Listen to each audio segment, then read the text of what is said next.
आज दिनांक 20 जानेवारी 2026 रोजी शेतकरी कामगार पक्षाने दीपक आबा साळुंखे पाटील गट यांची मिळून सांगोला तालुका विकास आघाडी ही आज आम्ही सर्वांसमोर जाहीर करतोय।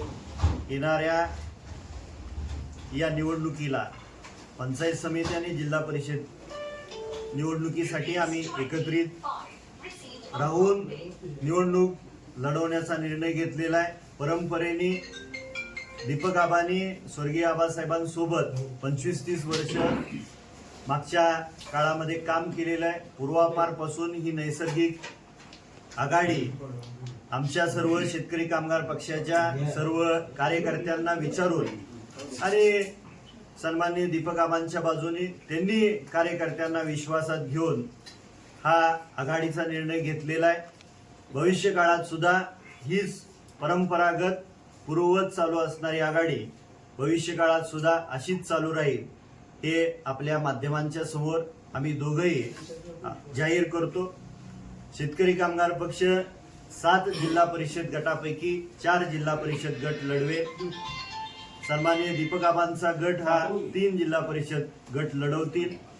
पंचायत समितीमध्ये शेतकरी कामगार पक्ष हा 14 पैकी 9 जिल्हा पंचायत समिती गण लढवतील आणि दीपक आबा गट हे 5 पंचायत समिती गण लढवतील आणि चांगल्या पद्धतीनं 7 तारखेला आमचं टार्गेट आहे की 21-0 ही सांगोला तालुका विकास आघाडीच्या माध्यमातून या तालुक्याला आणि या जिल्ह्याला दिसून येईल।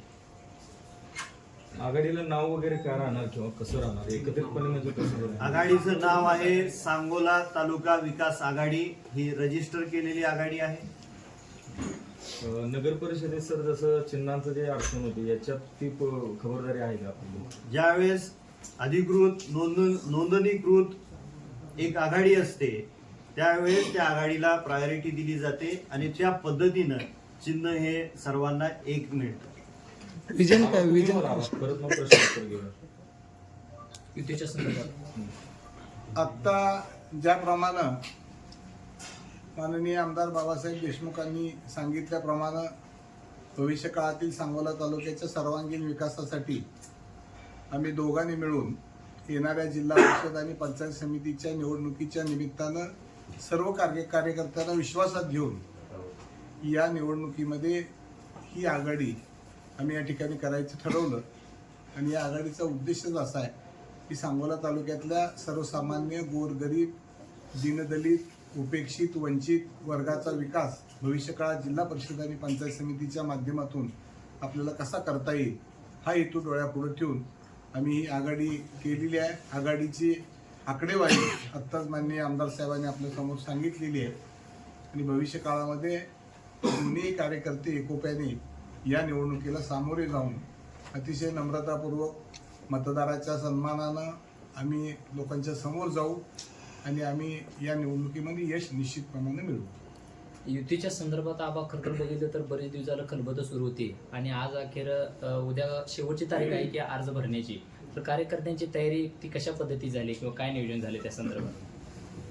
गेली सातत्यानं 8-10 दिवसाच्या काळामध्ये मी माझ्या सगळ्या गटवाईज कार्यकर्त्यांची बैठक घेऊन गाववाईज कार्यकर्त्यांची बैठक घेऊन त्यांच्या भावना त्यांच्या तिथल्या समस्या अपेक्षा लोकांच्या या मी माझ्या पद्धतीनं रात्रीचा दिवस करून त्या साधारण लोकांचा कल बघितलेला आहे।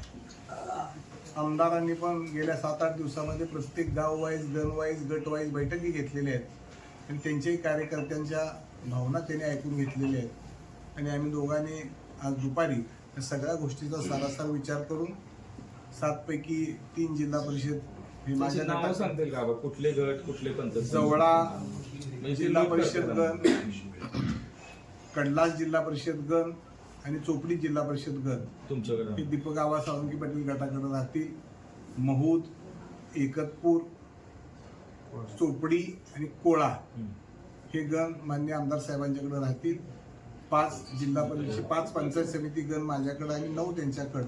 त्यामध्ये आमच्या दोघांच्या सोयीनं आणि निवडणुकीच्या दृष्टिकोनातून तो आम्ही त्यात आमच्या दोघांच्याकडे अधिकार राहील कार्यकर्त्याच्या आणि निवडणुकीच्या सोयीच्या दृष्टिकोनातून हे ठरवलं जातं. सर्वजण मिळून एकत्र निवडणूक लढवणार म्हणून चर्चा होती. घटक पक्ष कोणते कोणते राहणार आता तुमच्यासोबत बाकी? जे आमच्या बरोबर येतील ते आमचे घटक पक्ष असतात. पण तुमच्या या युतीच्या चर्चेमध्ये तुमचे काही कार्यकर्ते खरं तर वेगवेगळ्या पक्षात सुद्धा गेले. याची समीकरण किंवा कशा पद्धतीचं काय त्यांच्याशी चर्चा वगैरे काय झाली होती का?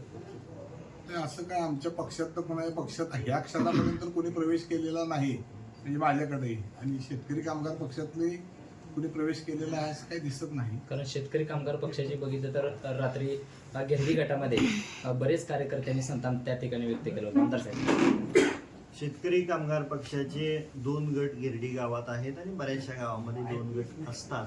ज्यावेळेस सत्ता जास्त काळ असते त्यावेळेस ते गट परंपरेनं किंवा सत्तेसाठी किंवा बाकीच्या कामासाठी ते पडलेले असतात. त्यांची इच्छा आहे, दोन्ही गटाची इच्छा आहे की तो गिरडी गट हा जिल्हा परिषद गट हा शेतकरी कामगार पक्षाला सुटलेला आहे. तर त्या गटामध्ये त्यांची मागणी आहे की आमच्या गटाला मिळावं, दुसऱ्या गटाची मागणी आहे आमच्या गटाला मिळावं. आणि रात्री ते सर्व ज्यांच्या बातम्या माध्यमामधून तालुक्यामध्ये आल्या ती सर्व नेते मंडळी आणि कार्यकर्ते रात्री 1:30 वाजता येऊन भेटून गेलेले आहेत. आणि त्यांनी सांगितलेलं आहे की शेतकरी कामगार पक्ष आम्ही सोडणार नाही आणि आमच्या 3-3, 4-4 पिढ्यांनी हा पक्ष जपलेला, स्वतःच्या संसाराकडं न पाहता काही वेळेला संसार बाजूला ठेवून काही वेळेला इतर ज्या काही अर्थार्जनाच्या गोष्टी असतात त्या बाजूला ठेवून आम्ही पक्ष टिकवलेला आहे आणि आम्ही कदापिही पक्ष सोडणार नाही. कार्यकर्त्यांची इच्छा असते, साहजिक असतं. आम्ही ते त्यांच्या भावना समजून घेऊन आम्ही अजून त्या गटाचा उमेदवार डिक्लेअर केलेला नाही. निर्णय व्हायचा तिथला. चर्चा काय उमेदवाराच्या संदर्भात? कारण उद्या लास्ट दिवस आहे त्या ठिकाणी. रात्र पडलेली आहे दादा. शरदचंद्रजी पवार गट राष्ट्रवादी पक्ष वेगळा लढतो, या बाबतीत काय सांगाल? काय खासदार साहेबांसोबत बोलणं झालं नव्हतं का कुणाचं? तुमचं? वैयक्तिक माझं बोलणं नाही. नाही, आघाडी महाविकास आघाडी म्हणलं तर बोलणं झालं तरी? नाही. सांगोला तालुक्यामध्ये सध्या अशी एक चर्चा चालली होती की सगळेजण एकत्रित राहणार आणि सगळेजण एकत्र निवडणूक लढवणार. पण तुम्ही आता डिक्लेअर करता की आबा आणि तुम्ही म्हणजे शेकाप पक्ष हा एकत्र लढतोय, मग बाकीचे पक्ष आपल्यासोबत येणार आहेत का? तशा काय आपल्या चर्चा आहेत का? उत्तर मला द्यायला आवडेल. आबा, हा, ही न्यूज कोणी दिली, कुठल्या माध्यमांनी पहिल्यांदा चालू केली आणि कुठल्या पुराव्याने चालू केली? आमच्या बैठकीचे तुम्हाला कुठं फोटोग्राफ्स मिळाले का? आमच्या बैठकीचे कुठं तुम्हाला व्हिडिओज मिळाले का?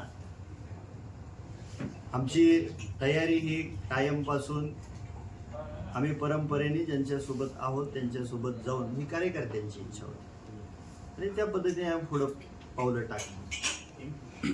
कुणी न्यूज दिली त्याची पहिल्यांदा कुणी माध्यमांमध्ये त्याची वाच्यता केली, हा प्रश्न खरं तर त्यांना विचारला पाहिजे. भाजपसोबत नगरपालिका लढली, आज भाजप बाजूला सरलाय, त्याचं कारण काय? हा प्रश्न त्यांना विचारला पाहिजे. तुमच्यासोबत नाही, या तुमचं निवडणुकीत भाजप तुमच्याबरोबर येणार. हा हा प्रश्न त्यांना विचारला पाहिजे. नाही, सोलापूरला नाही सोलापूरला सन्माननीय दीपक आबांनी काय सांगितलं? तुमचा प्रश्न हा होता की तुमचे अजून कोण सोबती आहेत. आबांनी स्पष्टपणे सांगितलं जे आमच्या सोबत येतील ते सोबती असणार. ते असणार. तर हा प्रश्न आमच्या पार्ट्यातला चेंडू नाही. नगरपालिका तुमच्यासोबत लढलेला पक्ष आज जिल्हा परिषद आणि पंचायत समितीला वेगळा होतोय. ह्याच्या मग पाठीमागे कुठं तर त्यांनी- सोयीस्कर हा, राजकारण चाललंय त्यांचं असं सोयीस्कर चर्चा आहे. राजकारण- तुमच्या सोयीस्कर राजकारण चाललंय तुमचं, अशी चर्चा आहे लोक. चर्चा लोक करत असतात. नाही सर, आता सोयीस्कर राजकारण चाललंय. काय लोकांनी- चर्चांवर गेले तर विचारधारेच्या मुद्द्यावर आपण इतकं टोकाची टीका झाली, भांडणं झाली, सगळ्या गोष्टी झाल्या. आता भाजप तुमच्या सोबत गेला, आता कसं म्हणजे कसं हे? आज सकाळी काही लोकांनी भाजपमधून फॉर्म भरला होता आणि फॉर्म भरत असताना त्यांनी सांगितलं की आम्ही आता शेकाप सोबत किंवा दीपा गटासोबत जाणार नाही, आम्ही शिवसेनेवर युती करतोय अशी माध्यमांसोबत त्यांनी आज प्रतिक्रिया सुद्धा काही लोकांनी आज. हो का? त्यांनी प्रतिक्रिया दिलेली आहे. आम्ही इकडे जाणार नाही त्यांचं असं बरोबर म्हणणं आहे. होतं. ऐका ना, प्रतिक्रिया कोणाची आहे? त्यांची आहे. आमची दरवाजा अजून कसे आहेत उघडे ठेवलेले. त्याच्यामुळे भाजप म्हणजे आपल्याकडे अजून कोणा- सुद्धा कोणी जे कोणी आपण घेणार. येईल, आबा, बरं. जे कोण येईल आणि आमच्या कार्यकर्त्यांना विश्वासात घेऊन त्यांना जर ते मान्य असेल, दीपक आबा सन्माननीय दीपक आबांच्या गटातल्या प्रमुख नेत्यांना कार्यकर्त्यांना जर तो प्रस्ताव मान्य असेल तर त्या चर्चा पुढे आहे. जर कोण आमच्याकडे प्रस्तावच आणत नसेल तर हा प्रश्न आमच्या पारड्यात नसतो, हा प्रश्न समोरच्याच्या पारड्यात असतो. मी जयभाऊची पहिल्यांदा बैठकी आपल्याला झाली होती. सांगितलं, जयाभाऊंची आजही माझी भेट झाली, आमदार साहेबही भेटतात, भविष्य काळातले ते पालकमंत्री आहेत, त्यांच्याविषयी आम्हाला दोघांनाही आदर आहे. राज्याचे मुख्यमंत्री उपमुख्यमंत्र्यांच्या बद्दलही आम्हाला आदरच आहे. आज आम्ही दोघांनी आघाडी केलेली आहे, अजून अर्ज भरायची मुदत आहे, अर्ज काढायची मुदत आहे, त्यामुळे उद्याच्या काही होऊ शकतं, असं काही नाही की त्यामध्ये काही होऊ शकतं. पण आज आम्ही दोघांनी लढवायचं ठरवलेलं आहे. उद्या अजून आत्ता आमदार साहेबांनी सांगितल्याप्रमाणे आणखी काही कार्यकर्त्यांची, आणखी कुठल्या पक्षाची काही सगळ्यांचा प्रस्ताव असेल तर तो आम्ही विचार करू. त्या बाबतीमध्ये पॉझिटिव्हिटी जेणेकरून तालुक्यामध्ये सत्तेचा संघर्ष टोकाला कमी होईल, जाईल कमी होईल. किंवा कमी होईल, कमी होईल. जनतेला त्रास कमी होईल, अशा पद्धतीचं वातावरण आम्ही निश्चितपणे ठेवायचा प्रयत्न करू. पण याच्यामध्ये दुसरा एक आबा विषय असा होता, शहर विकास आघाडी ज्यावेळेस नगरपालिकेला उतरली की भाजपसोबत तुम्ही दोघेही मंडळी त्या ठिकाणी होता आणि सांगोला शहराचा विकास किंवा तालुक्याचा विकासाच्या दृष्टी केला होता. मग भाजप ह्याच्यातनं दूर का गेलं? कोण सांगितलं दूर गेलं? आम्ही दोघांनी एकत्रित यायचं, अजून त्यांनी कोणी म्हणजे जाहीर केलं नाही. पालकमंत्र्यांसोबत तुमची अजून चर्चा चालू आहे. आज सोमवार बापूंनी जाहीर केलं ना, भाजप आणि यमामी वगैरे सगळे आम्ही सोबत प्रेस कॉन्फरन्स करून जाहीर केलं. जिल्हाध्यक्षांनी पण आज मीटिंग प्रेस कॉन्फरन्स मध्ये सांगितलंच ना. हे प्रेस कॉन्फरन्स आम्ही काय बघितली मी नाही. पण नाही दिवसभर आम्ही कार्यकर्त्यांचे पण आपल्याकडे अजून दारू उघडी आहेत. अर्ज भरण्यामध्ये, ऐका ना, अर्ज भरण्यामध्ये आम्ही व्यस्त होतो, सन्माननीय दीपक आबांची टीम व्यस्त होती. मी तर काय बाईट बघितली नाही. आणि राहिला मुद्दा तुमचा, तर मी परत तेच सांगतोय, रिपीटेडली माझं तेच उत्तर असेल की हा प्रश्न कुणाचा आहे? हा प्रश्न आमचा नाही, ज्या त्या पक्षाचा आहे. हो का? प्रत्येकाला संविधानाने, डॉक्टर बाबासाहेब आंबेडकरांनी लिहिलेलं जे संविधान आहे, कुणी कुठं उभं राहायचं, कुणी कुणासोबत युती करायची, हा अधिकार संविधानाने दिलेला. आणि त्याच्यासोबत आज बऱ्याचशा लोकांनी अपक्ष अर्ज भरलेले, बऱ्याचशा लोकांनी वेगवेगळ्या संघटनेकडून, वेगवेगळ्या पक्षाकडून अर्ज भरलेले. त्यांची समजा आमच्यासोबत यायची इच्छा असतील तरी आमची दारं उघडी. काही जिल्हा परिषद गटात कार्यकर्ते नाराज झालेत ना. बिनविरोध झाला असतं का, एकत्र आला असतं का? तशी चर्चा होती का? मी काय परत तेच रिपीट करतो की चर्चा ही येणाऱ्या काळात आपल्या भूमिका कशा असणार? रोहित, एक मिनिट. चर्चा ही कोणत्या तरी माध्यमांनी पसरवली, हे ठीक आहे, तुम्हाला तो अधिकार आहे. ज्यांनी ही पहिल्यांदा वाच्यता केली, हा प्रश्न तुमच्याच पत्रकार बिंदूंना तुम्ही विचारला पाहिजे. कोणत्या पुराव्यानिशी तुम्ही ही न्यूज तुम्ही दिली, हा प्रश्न त्यांच्यासाठी. या तालुक्यामध्ये पूर्वी कधी बिनविरोध झाले का? काही गटात काही गटात झालेलं. पूर्ण निवडणूक सगळी मिळून वाटून घेऊ असं ते आणि काही गटात कार्यकर्ते नाराज आहेत ना. म्हणजे तुमच्या ह्या वाटाघाटीमुळं हो का? काही कार्यकर्ते निवडणूक लढवण्यासाठी तयार होत ना, म्हणजे ते नाराज आहेत आता. म्हणजे काय झाले साहेब, मला नाही समजला तुमचा प्रश्न. त्यांचं म्हणणं असं आहे. रोहित, थांबा एक मिनिट. काय म्हणताय? तुमचा प्रश्न मला नाही समजला. काही गटात ज्या कार्यकर्त्यांनी शेका पक्षाकडनं लढवण्याचं ठरवलं असलं तर ते कार्यकर्ते आज नाराज आहेत ना तुमच्या जागा वाटपात. कुठल्या? नाराजी राहणार आहे ना. स्पेसिफिक बोला की तुम्ही. 9-5 असं जे आपण स्पेसिफिक नाव घेऊन त्याच्यातलं बोला. नाराजी राहणार आहे ना. चर्चा आहे तशी. तुमच्याकडे आलेली असेल नाराजी, तर मला माहित नाही. आमच्या पक्षामध्ये दीपक आबांच्या पक्षाचं दीपक आबा बोलतील. आमच्या पक्षामध्ये सर्व निर्णय हे कमिटीने घेतलेले आहेत आणि कमिटी जे सांगेल, आणि आमच्या पक्षामध्ये ज्या गणामध्ये समजा 3 इच्छुक असतील तर 3 इच्छुक उमेदवारांच्या त्या गावांनी आम्हाला लेखी दिलेलं आहे की पक्ष जो निर्णय घेईल त्याच्यासोबत आम्ही राहू. आबा, आज तुम्ही पालकमंत्र्यांना तुम्ही भेटला होता, तर पालकमंत्र्यांची इथनं पुढच्या काळात सांगोल्याची जी काही समीकरणं बदलणार आहेत, त्यांची भूमिका काय असणार आहे तिथं? त्यांनी काय स्पष्ट केली काय तसं पालकमंत्र्यांनी? तसं पालकमंत्र्यांनी काय स्पष्ट केलं हे तुम्ही पत्रकारांना माहितीये. नाही बा, पण तुमची चर्चा झाली महत्त्वाचं त्यांच्याशी मुद्दा काय? असं की नगर परिषदेला अपयश मिळालं, पालकमंत्र्यांनी नाव सोडून दिलं का सांगोल्याचं? असं काय आहे? येतच नाही हे सांगोला. बघा, पालकमंत्री हे जिल्ह्याचे पालक आहेत. बरोबर आहे. पालकमंत्र्यांचं मत हे त्यांनी व्यक्त करायचं. आम्ही तेवढे मोठे नाही, मी किंवा आमदार साहेब. ते राज्याचे मंत्री आहेत, तसं त्यांनी काय 4 guidance टर्मचे केलं आमदार नाही? आहेत. आम्ही पालकमंत्री या नात्यानं ते भेटले, मान्य बापू भेटले, भाजपचे कार्यकर्ते भेटले, आम्ही भेटलो, जे जी मतं मांडली. पालकमंत्र्यांनी आज ह्या क्षणापर्यंत त्यांचं मत कुठं तुम्हाला वर्तमानपत्रात किंवा टीव्हीच्या माध्यमाद्वारे दिसलं का? ते त्यांचं ते ठरवतील ना, तो अधिकार त्यांचा आहे. आम्ही आमची भूमिका स्पष्ट आणि स्वच्छ आहे की आम्ही दोघांनी आघाडी केलेली आहे. येणाऱ्या काळामध्ये यामध्ये आणखी कोण आमच्यात मिसळतील आणि जे योग्य असेल ते आम्ही भविष्यात कळून मध्ये पत्रकारांशी बोलताना ते म्हटले होते, मी होतो सोलापूरमध्ये, ते म्हटले होते की सांगोल्यात कमळ उगवायला खूप प्रयत्न झाला, बाकी ठिकाणी आम्ही कमळ उगवायचा प्रयत्न करू. म्हणजे इथं तुमच्यामुळे कदाचित कमळ उगवलं नाही त्यामुळे त्यांनी हे अंग काढून घेतला असं वगैरे काय आहे का त्याचं? पालकमंत्र्यांच्या विषयी आम्ही कमेंट्स देणं एवढं काय आम्ही मोठले नाही. परत येणार मी पत्रकाराला आम्ही 2 मिनिटात ही पत्रकार परिषदेचा संपन्न करतोय. आपण सगळे उपस्थित राहिला.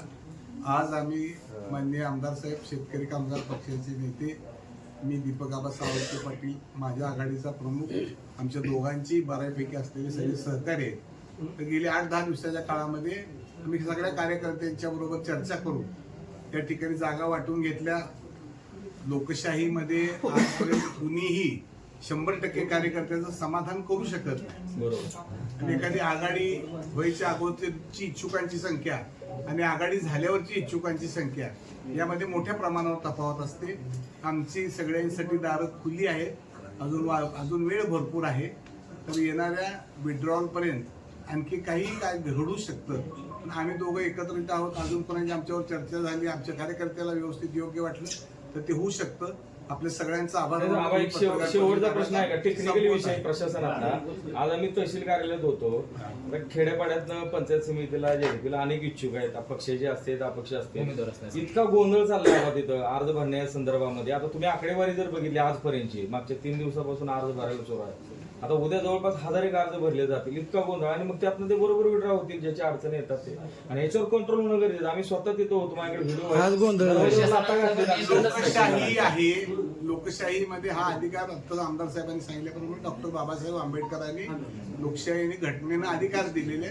त्यामुळे इथून पुढच्या काळामध्ये प्रत्येकाला अपेक्षा नाही. आपण तसा विषय नाही तो. प्रशासनावर तुमचं लक्ष पाहिजे. तुम्ही आता माझे आमदार आहेत, आजी आमदार आहेत, दरवाज्यावर लाथा घातल्या लोकांनी नाही. प्रशासनावर कंट्रोल पाहिजे ना आपला. इतकं अडचणी येतात, आतच घेत नाहीत. पोलिसांची दमनशाही, पत्रकारांना सुद्धा आत सोडलं जात नाही. आम्ही प्रांताबरोबर भांडल्यावर आम्हाला आत सोडलं तिथं. साहेब, हा मुद्दा आपल्याकडून समजलेला आहे. आमदार असतील, मी असेल, या लोकशाहीमध्ये त्यांनाही काय मर्यादा असतात. आम्ही तुम्ही जे सांगितलं त्याच्या पद्धतीनं आम्ही आमच्या पद्धतीने अधिकाऱ्यांशी बोलून की जेणेकरून लोकशाहीमध्ये समजा 5 वाजेपर्यंत भरायची मुदत असते आणि कंपाऊंडमध्ये अजून 100 लोक शिल्लक असतील, तर 10 वाजतील, 11 वाजतील. मतदान आपण दरवेळेला बघतो ना, मतदान 5ला संपतं. 11 वाजेपर्यंत मुंबईला काल मतदान चालू होतं. कॅम्पसमध्ये आल्यानंतर जेवढे उमेदवार अर्ज भरायला असतील, जेवढे उमेदवार मतदाराला असतील, तेवढी वेळच असते. काय कदाचित स्टाफ कमी असेल, काय असेल, पण